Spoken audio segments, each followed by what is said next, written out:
Good evening, everybody. Welcome to our first edition of Women in Tech Africa, Bytes and Banter. My guest today is Rukayyat Kolawole, who will be joining me this evening. This is the first edition of something like this.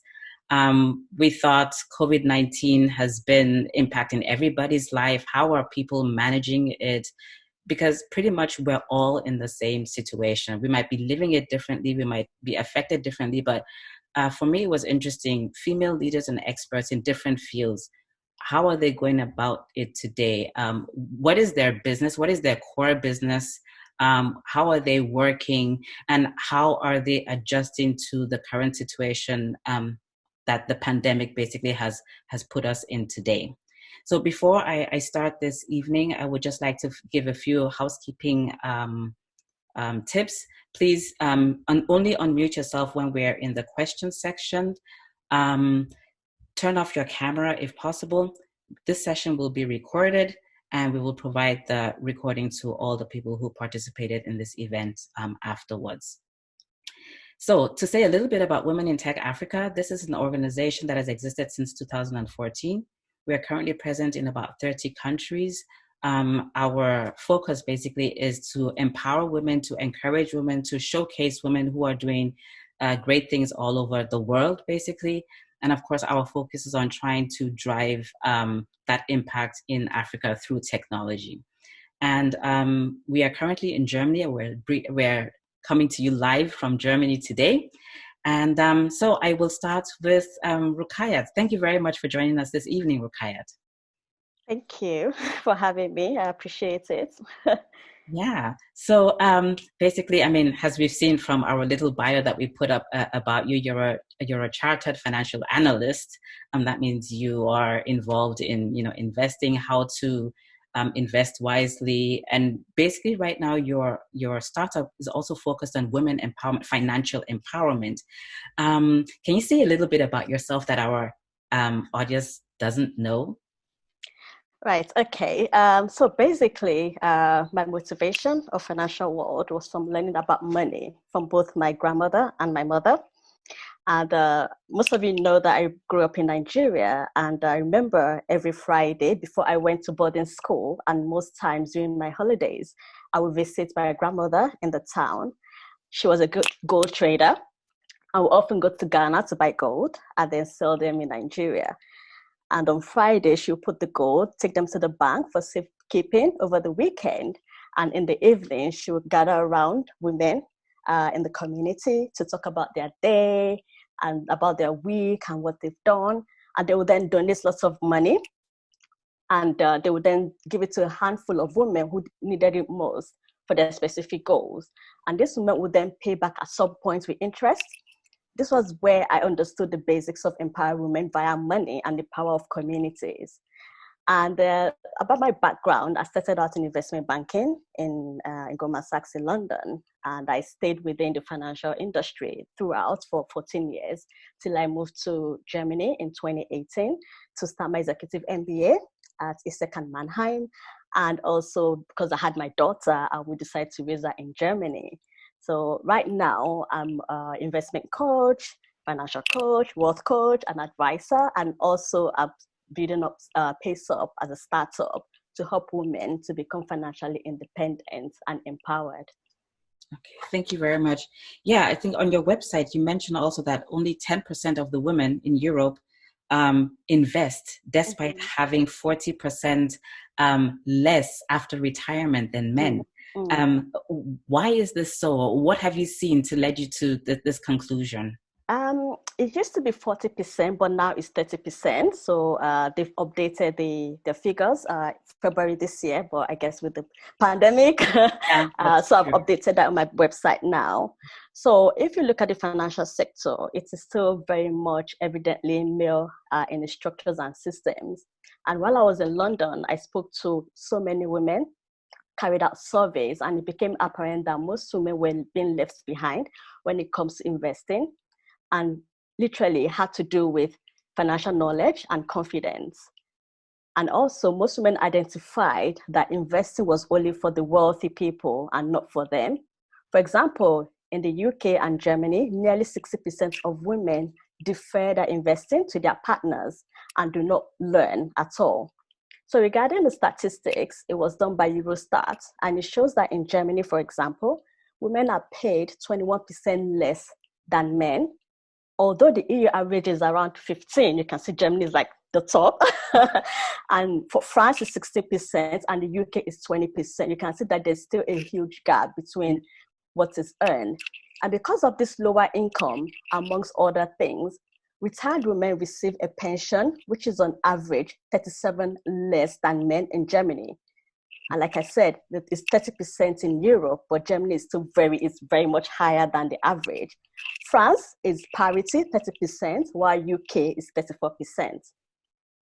Another major problem is that women they largely believe that financial advice and materials, like I said, is geared towards the wealthy people. And if you see, approximately 1 in 5 women and almost a third of divorced women say that financial strategies are for people that have more money than themselves. And this is a major barrier to getting involved. And there's also the gender pay gap that I mentioned, which results in fewer financial assets to start with. And the gap is there due to the imbalance in compensation of mothers in workplace who are forced to decide and work part-time. And because domestic labor is still considered as a no real labor and is mostly unpaid, the person that stays at home faces disadvantages upon retirement. And in vast majority of cases, it is the woman. And also we've seen lots of studies that show that women face difficulties to be promoted after they've had children. And this affects the financial situation of a woman because higher position indicates higher salary and eventually not having enough money for both their short-term and long-term goals. And other segments of women, for example, those that get divorced, they face social stigma after they get divorced. Entrepreneurs are not getting funded. Carers are spending time caring for the elderly and children. And singles as well, in addition to all the other segments I've mentioned, they're lacking confidence to take control of their finances. So this is where all this is coming from. And what I'm trying to do with PaceUP, with the team that supported me, is to make sure women are financially independent and empowered so that they don't have to go through poverty when it comes to retirement. Okay, so I'm just looking at the current COVID-19 pandemic situation right now, which means that this is an additional layer on top now for women, if you look at it from that perspective. Because I mean, for the ones who are not paid, and we're talking about, probably a recession coming up, I feel that there's this fear that whatever I have left now, I need to put it under my pillow or put it under my chair or something so that at least I still have some money left. So when we just look at the whole disruptor, as I would call it right now, COVID-19 being a disruptor, you had put on your website a picture about who you want to be during this period, right? You said, I think it said, who do I want to be during COVID-19? The fear zone, the learning zone, and the growth zone. Now, can you apply this picture to what you just mentioned, especially with where the women are right now? What sort of advice would you give an entrepreneur woman in that situation right now with relevance to these 3 stages? So I actually got the diagram from 2 people, and I really, really love who created it because I think it was a very good diagram.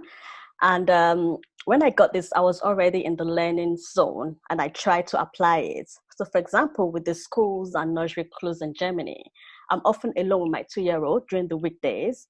And it is quite challenging as an entrepreneur, managing my coaching clients as well as looking after my daughter and I. However, my daughter and I, we developed a schedule that we work around. So she knows that mommy is busy and when mommy is not busy and when it's time to play or not. And obviously at this point in time, it is an extremely emotional and trying period we're all going through.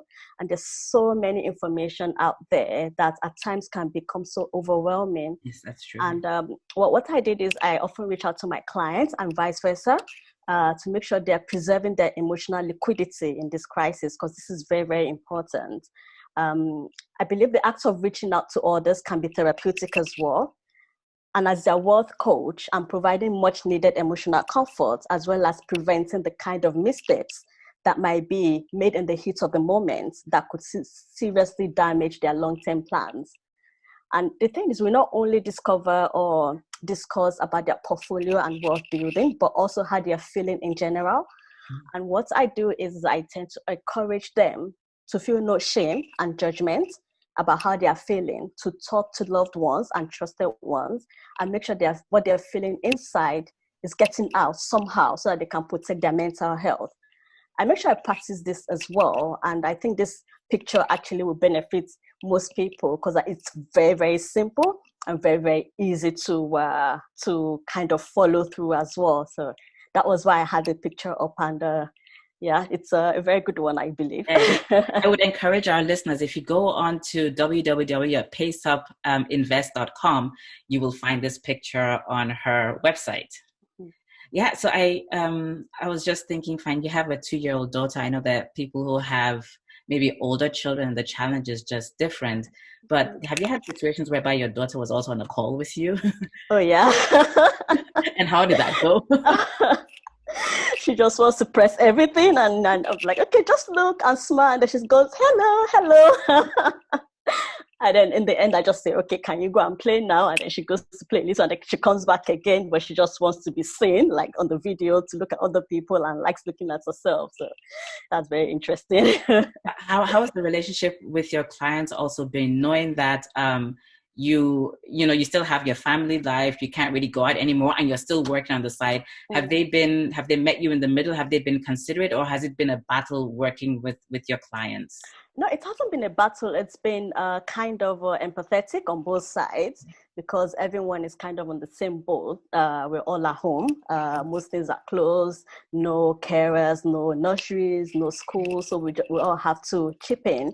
So they've been very, very empathetic. And sometimes they bring their own kids as well and just say hello. And yeah, so it's quite nice just to see the human aspects of what everybody is going through, because again, it affects everybody, not just a particular country, a particular sector, a particular race, gender, or whatever. So it's all a kind of a community, I would say. So it's been really good. Yeah. Okay. I read an article by the IMF saying that it was called, I think, the Great Lockdown, and the worst economic downturn since the Great Depression. Mm-hmm. The projected global growth also is supposed to be minus 3% this year. What does that mean for entrepreneurs and people who are looking to invest? Mm-hmm. Do you have any thoughts about that? Mm-hmm. So, the pandemic has really disrupted life, as we know, and many of us we're experiencing real changes in our homes and work life. And let's face it, as an entrepreneur and other entrepreneurs, we're suffering, and some are drastically having to change their business model. Regarding the projection, I actually recently attended the Morningstar webinar where they projected a positive GDP growth rate next year. But then we all have to wait and see how this pans out, if it's going to be positive or not, or we don't know, because everything is all still very muddled up. But we're hoping from most of the seminars that I've attended, most of the economists that I follow, they see some growth rates from next year. So fingers crossed, we're looking at that. So regarding those that are looking to invest, I would say they should speak to their advisor or coach. There's no one size fits all. We all have our unique needs. And if you have a fear of investing and lack of confidence and the knowledge to invest, make sure you speak to a coach first to overcome this hurdle. And for those that feel that they are ready to start investing, they should have a portfolio construction on a holistic basis. So they need to start first by analyzing their situational profiling. Where are they at the moment? What is their situation? And then they look at their behavioral biases, because we all have different behavioral biases. Some tend to be more emotional, some more cognitive. They need to work with that with their advisors. And then the next one is to look at their objective. What are their specific goals? And they then need to do a good, robust risk assessment and their constraints, because we all have different constraints. We have liquidity constraints, we have time, we have tax, We have legal, so you have to look at the legal aspect of it, and also what are individual unique circumstances. And then all this goes into what we call an investment policy statement, which is used to establish a clear understanding between yourself and your advisor of the investment goals, objectives, and management policies applicable to your investment portfolio. And did you ask about PaceUP, how we are doing? Or? Yeah, that would be, because that would interest me also, because I know that you're also providing coaching, right? So somebody who, for example, if our audience would be interested in working with you, what would they have to do? Because if they said they wanted to actually start this, they want to be empowered by you, and they would like to start a portfolio, what would they have to do? So if I just start first, so before I answer that, I would first of all like to acknowledge my team from the ESSEC and MANNHEIM Executive MBA, because we all work together on PaceUP, and we had to defend in front of the jury of both business schools in MANNHEIM and in Paris. So it was a good team behind PaceUP Invest. So it was not just only me. Thank you very much. Everybody here. So regarding PaceUP, we do coaching amongst others. So, so for example, we have a unique solution that integrates the community to build trust and share similar experiences with other women and also men that are looking to empower women in their lives. And we provide personalized coaching to improve financial literacy and confidence. And then the next step would be to have a marketplace and a proprietary platform with 3 clicks so that the women can invest sustainably. And we see all these parts as something that can really, really empower women to become more financially literate and independent. And regarding coaching, this solution that we're proposing is actually needed more than ever, as we have experienced with this COVID-19 pandemic, because in this pandemic, we've seen gender pay gap worsened, and a majority of women actually work in community, administrative, and domestic jobs. And women represent a majority of low-paid workers and part-timers, and in general tend to be laid off in higher rates than men. So in this period, women have a higher risk of even falling into more financial risk and also poverty now and afterwards. So what we've seen for coaching is we've seen an increased number of women that want to become more informed about what is the basics of financial literacy. They want one-to-one advice and comfort and coaching to build their confidence. And also we've seen quite a few number of women coming, asking questions because they're going to get divorced. What do they need to do? Because we've seen like 80% or more of women, after they get divorced, they realize that they haven't been involved in their finances, and they have to start from zero, and it's very, very painful to me to watch sometimes, because I feel everybody needs to be financially independent. I know it's different across cultures and across ethnicities, but there should be some form of independence that a woman should be aiming to attain. And what we also do is we believe in investing sustainably on the long term, because there'll always be market downturns. And what we tell is invest on the longer term, because on average it evens out. And for example, if you look at the robo-advisor market, it was launched after 2008 financial crisis, and they've actually performed very well during the March downturn compared to some benchmarks, proving that this technology is here to stay no matter in what conditions. So I'm actually looking forward, and I'm excited to bringing more women into the investment space via first the community, providing coaching, education, and then ultimately the investment platform, because we should not be giving people platforms and apps if they don't understand the basics of it. Yes, that's true. So, exactly. So I think have I answered your question? Or? Yes, you have. So I'm just going to make sure that we are still in time. Yeah. Yes, we are. So basically in Germany right now, they're easing up the lockdown. Shops are beginning to go, to open. At some point in time, the schools are going to open and major businesses are going to open. What is as a business owner or as an entrepreneur, what is your take on what the next year, 2 years could look like with this in the background? Should one reinvent themselves, reshape their thoughts? Where do you see this as a reset for us to reboot our engine and be more focused? What is your thoughts for the future? Ooh, the future, if only we could all predict the future. Predictive analysis. So from my perspective, I mean, it means that entrepreneurs will have to be more innovative and come up with innovative ways and remain agile in our thinking. And some of us might have to pivot very quickly on our business plans. So what I would say is, the thing is, you have to know what your customers need.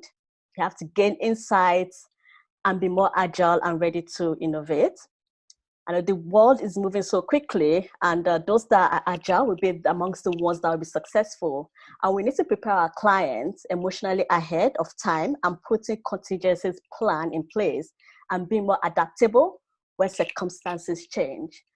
And what I also say is, because regarding people that are they're thinking about their money and thinking about what they need to start doing, like some meaningful actions, is for people to start becoming financially empowered, to start saving and start thinking about investing.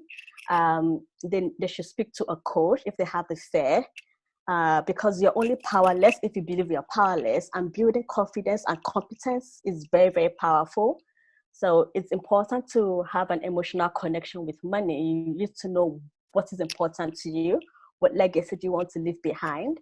Are you afraid you run out of money, and what are you concerned about? You also need to understand your assets, your liability, your cash flow.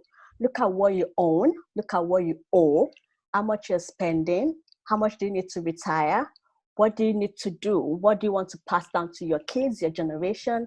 Think about your longevity, your legacy, and act now.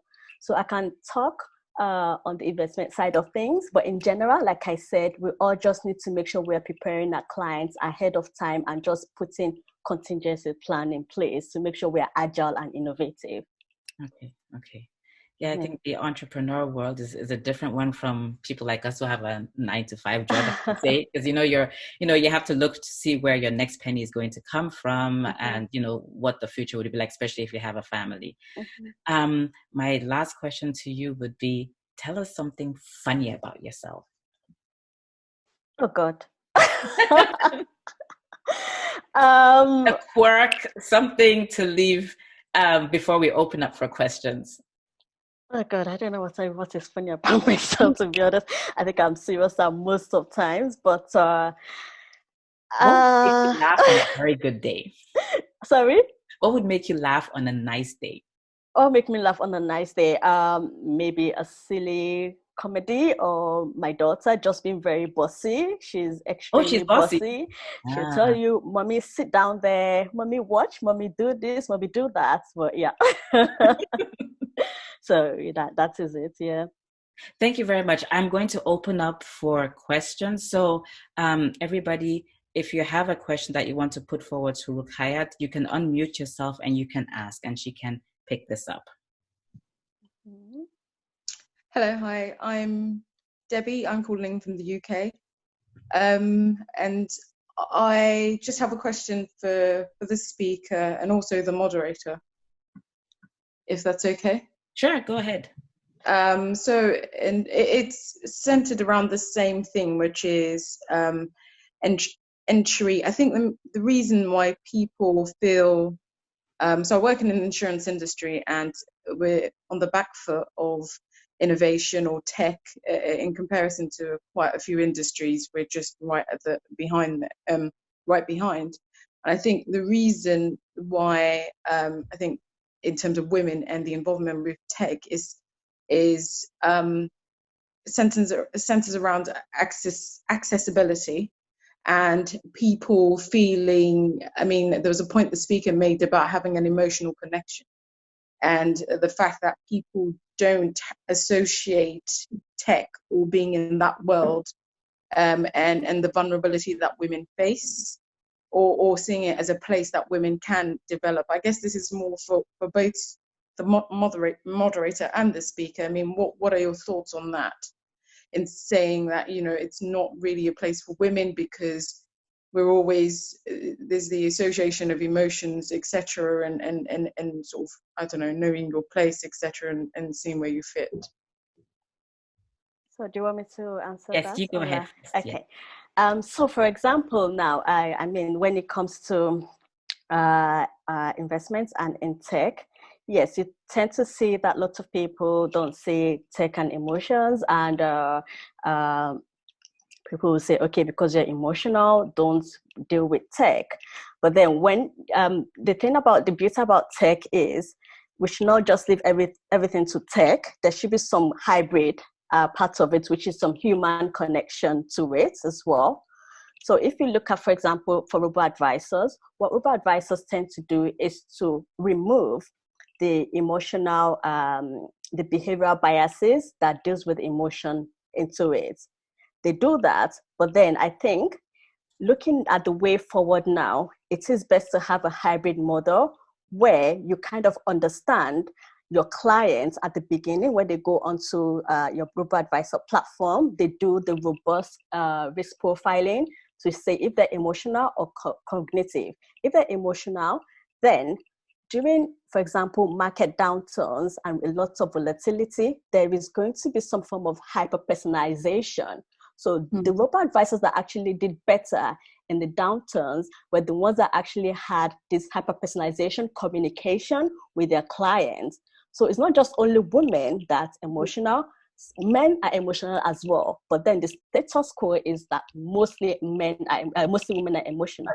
Yeah. So what we then look at is to mirror the behavioral finances that would help us to identify our clients and make sure they're not missing out on investing in technology because they think because they're emotional, they shouldn't. Again, it comes into having a good coaching to make sure this confidence and the education aspects kind of help to walk through the emotions when it comes to investing in technology.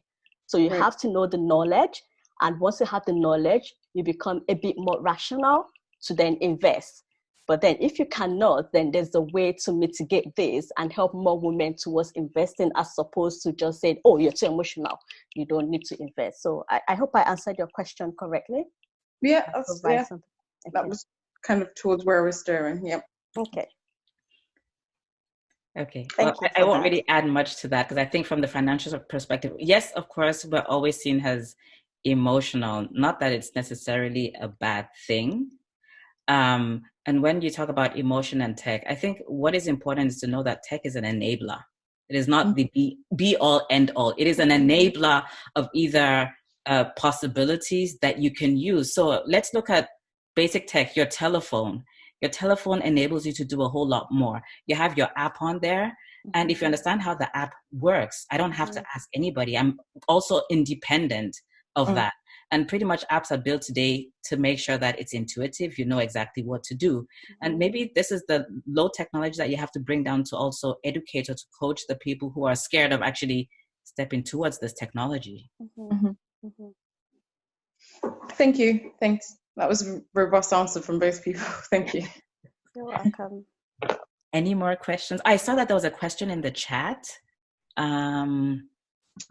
This was by Uwe. He says, family and entrepreneurship is possible. I do have 3 kids and an entrepreneur. Okay, so it wasn't a question, it was just a comment. It was just a comment, yeah. Thank you very much. Any more questions to Rukkayat?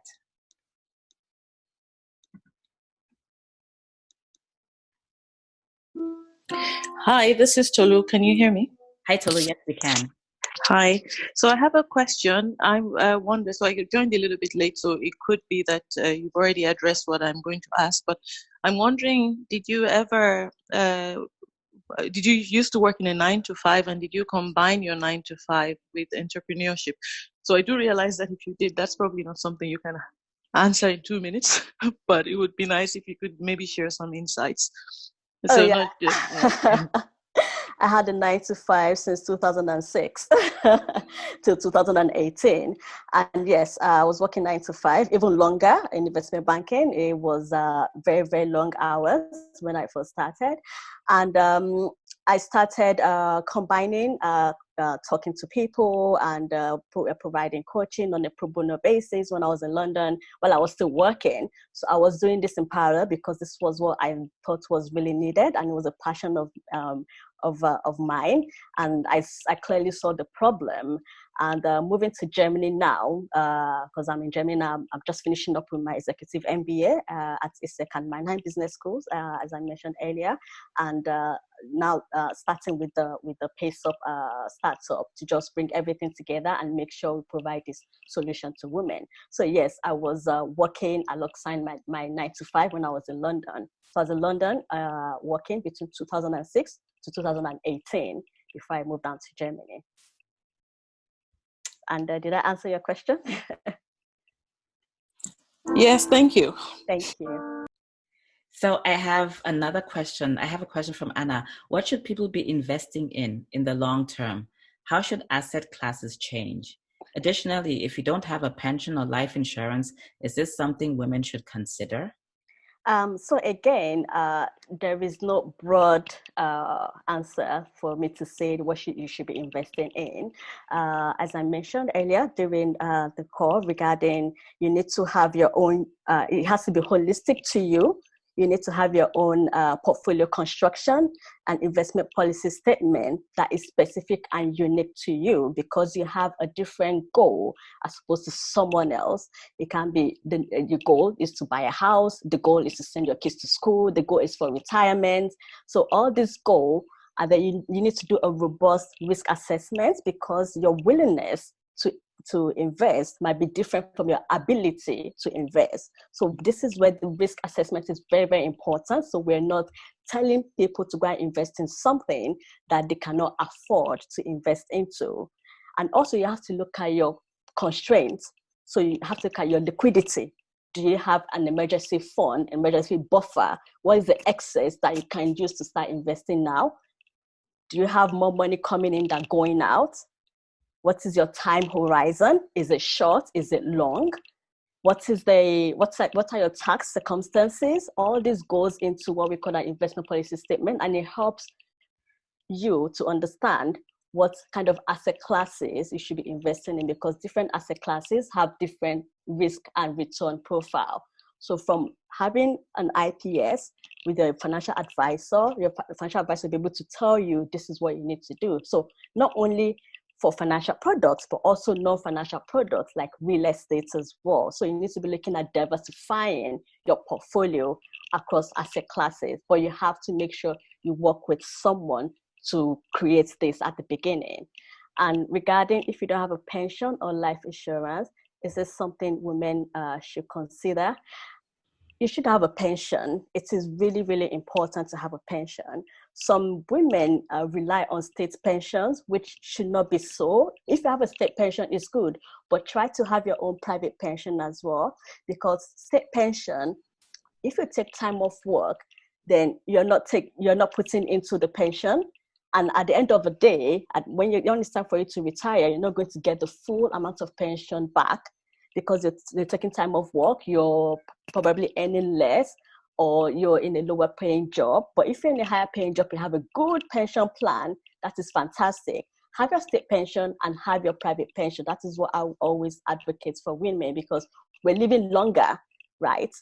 And we don't want to outlive our assets because if you rely on your partner's pension, your partner might die before you do, and your partner's pension is not transferable to you. So you have to make sure you have your own private pension. Start looking into that in addition to the state pension that you are, that you are eligible for.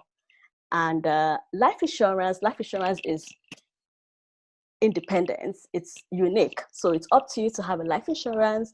It's up to you not to have a life insurance. So again, you have to talk to your financial advisor to see whether taking out a life insurance is in your best interest or not. We can see lots of insurances, actually, they have, because of the negative interest rates, the returns on them are not really good at the moment, and most of them are actually partnering and investing money to make sure they have a higher return and on the longer term when it's time for the people to get the money out. So again, talk to a financial advisor to go through all the basics with you. That's what I would say. I hope that helps. I hope that helps, Amma. Thank you. So, yes, it does. Thank you very much. Perfect. Okay. Another question. You can see it, right? Yeah. Have you considered also crypto assets, STOs, cryptocurrencies in our midterm thoughts? Okay, so I haven't considered that. We want to start out at the beginning with just very liquid exchange traded funds. So these are funds that are traded on the exchange and they are liquid. Not all of them are liquid, but because they trade, they track the index funds, you can kind of go in and exit very quickly. And then it depends on the expense ratio as what they are paying. Most of it are very liquid to come out of, most of them are not. But then we're starting out with this because we realize that women have lower assets to start out first with, and their risk ability might not be as high as the risk ability of men that earn more. So we're looking at the ETF to start to build up their assets gradually and their wealth. And then once time goes on, we check their investment policy statements and say, okay, now it's time to start looking at other asset classes, like crypto, more, more riskier asset classes. And from there, then we'll take it, but we're not starting with, when we haven't considered crypto assets at all. It's just ETFs to get women on board, because women are not they're not investing. Most of them are not investing at all. For example, in Germany, only 18% of women invest. In the UK, it's only about 21% of women. We actually have more women in the UK investing compared to Germany. So it's to start gradually, make sure it's a liquid portfolio for them to get in and out. But then again, it depends on each individual circumstances. Some women will be richer, some women will not be, but we'll look at the richer ones and see whether they can take bigger risk compared to those that don't have the liquidity. I hope that answers your question, Uwe.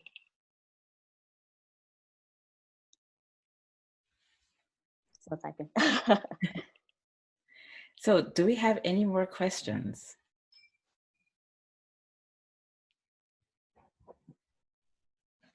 So if there are no more questions, I would like to say a very big thank you to Rukkayat for helping us kick off this Bytes and Banter by Women in Tech Africa.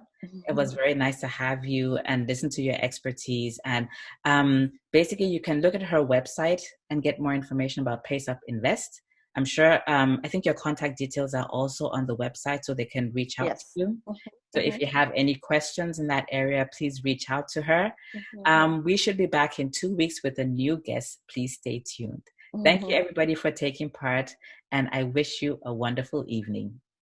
Thank you. Thank you very much, everybody. Thanks. Bye. Bye. Bye. Bye. Thank you. Thank you. Thanks.